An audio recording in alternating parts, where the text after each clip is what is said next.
Uy, kamusta pre? Ano palang luto ng adobo ang gusto mo? Ako kasi yung tuyo.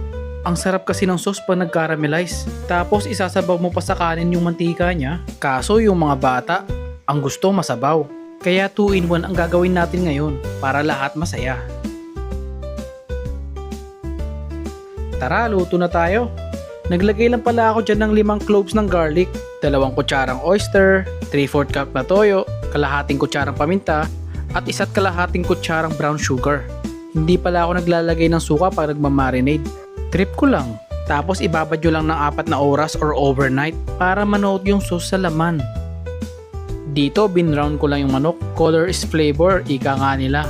By batch ang gawa ko dito. Ang hirap kasi magpa-brown pag nilagay ko lahat. After nyan, iset aside muna natin yung mantika. Gagamitin natin yan mamaya. Dito pala, nilagay ko na yung pinagbabaran. Sinamahan ko na rin yan ng 1/4 cup na black vinegar.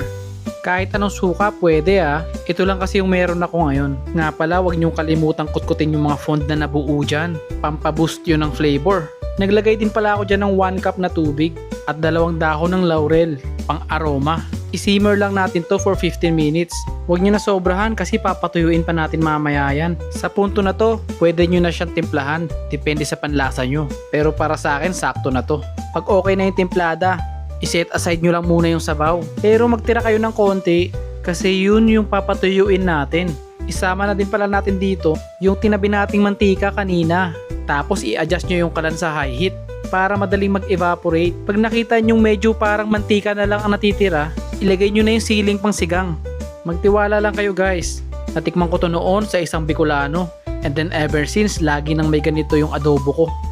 Sa tingin ko okay na to. Sige tara, kain na tayo. Nagugutom na din ako eh.